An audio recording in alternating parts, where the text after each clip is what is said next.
19 Sergeant of Central. 19 Sergeant, check. He's walking eastbound. There was once a commercial that I saw on television. It was a photo of a very dark alley, and the caption that said, "I wouldn't go down there for $1 million." Then it went on to say, "The police do it for a whole lot less every day."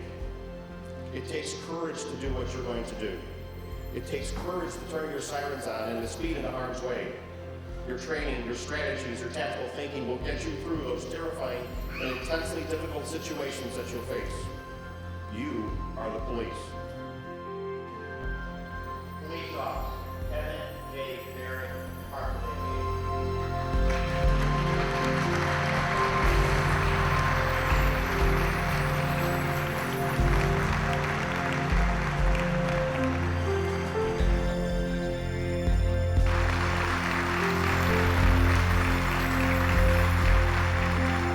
Every year, in big cities and small towns all across this country, police officers are graduating from academies. I remember when I graduated, it was one of the proudest days of my life. I sat there nervous.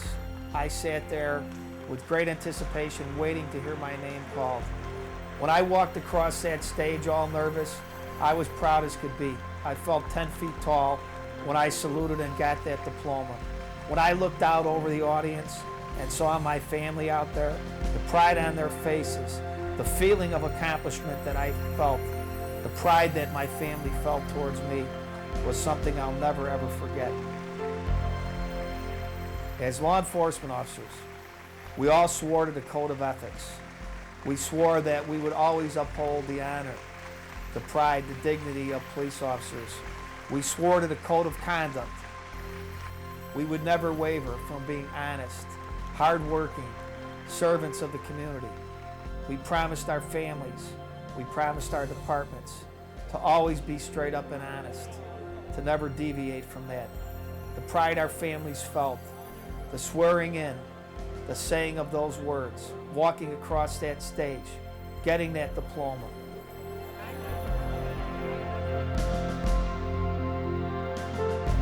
After all those hard months of work, finally, we've reached our goal. We are now the police. With that comes a lot of responsibility.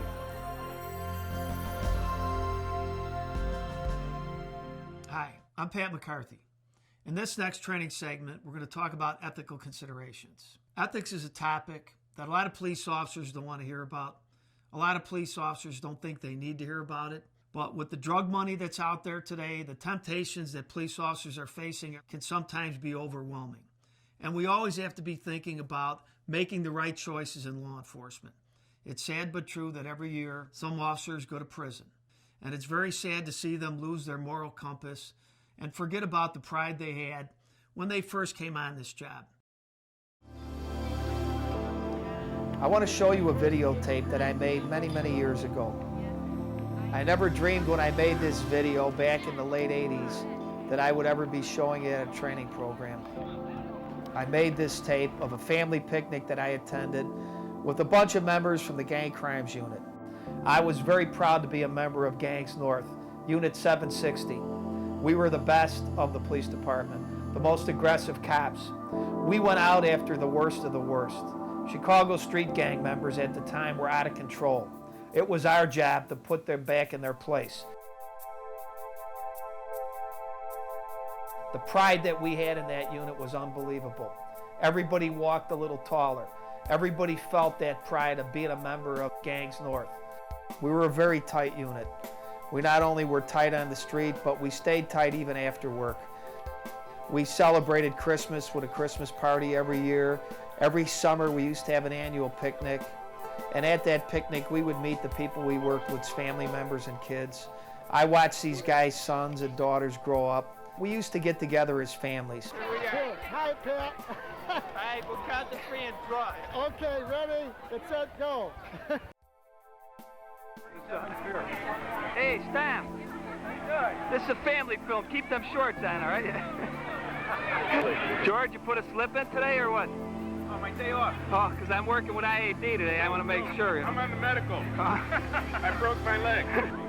There's Lieutenant Jablan and his 8th hot dog. How you doing, boss? What's up?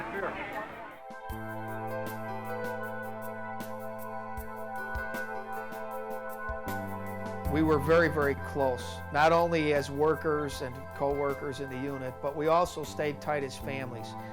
I was lucky enough to work with many of these cops, and most of them were the proudest they could be. They were the best cops in the department. But a couple of them got corrupted, and I want to talk about that. We were under a lot of pressure to make arrests. We were under a lot of pressure to control the gang violence that was taking place throughout the city. We did a good job. We worked as a team. You know, guys trusted their lives with other police officers. They trusted their very beings.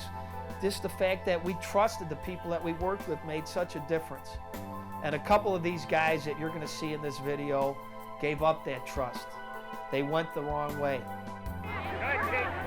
Everybody wins. There's no losers here. Some of these guys got corrupted. It's very hard for me to talk about or even think about, but I'm telling you, these guys were good guys. John was a hard-working cop. He was a Marine Corps veteran, highly decorated in Vietnam. He lost his moral compass. He went to bed with some informants. He got involved in some corrupt activity. John got a 5.5-year sentence after pleading guilty to some corruption charges. And it not only destroyed his life, it destroyed the lives of his family members. John's son and my son grew up together. They went to high school together. They graduated together, and at that graduation, I was so proud of my son. John should have been there and been proud of his son, but he was in prison. He got a 5.5-year sentence, and he was doing federal time when our sons graduated from high school. It makes me extremely sad to think that John gave up so much because of the decisions he made. He made decisions that wound up costing him not only his freedom, but he destroyed the reputation that he built over the years by getting corrupted and dealing with informants in the wrong way.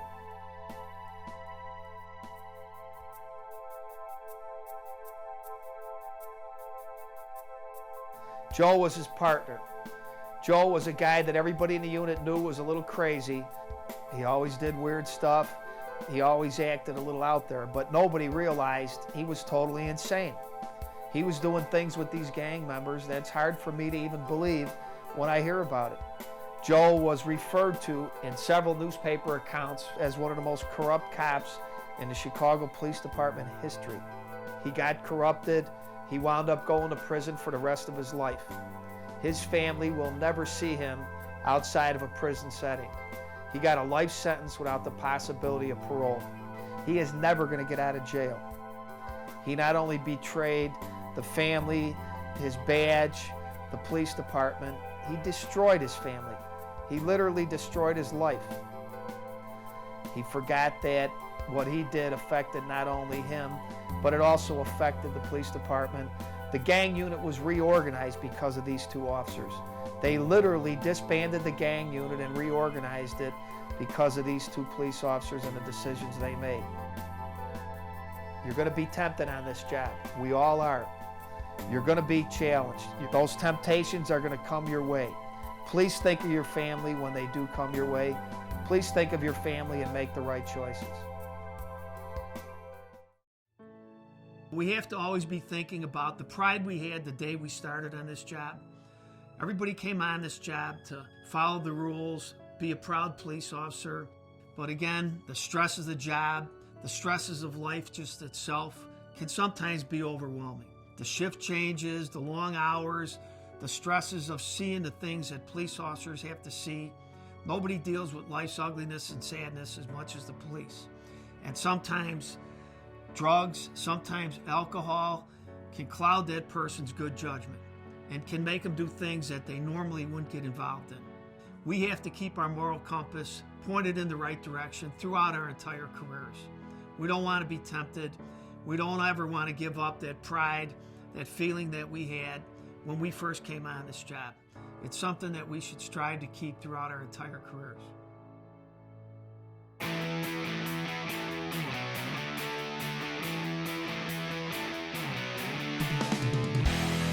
19 Sergeant Essential. 19 Sergeant, check.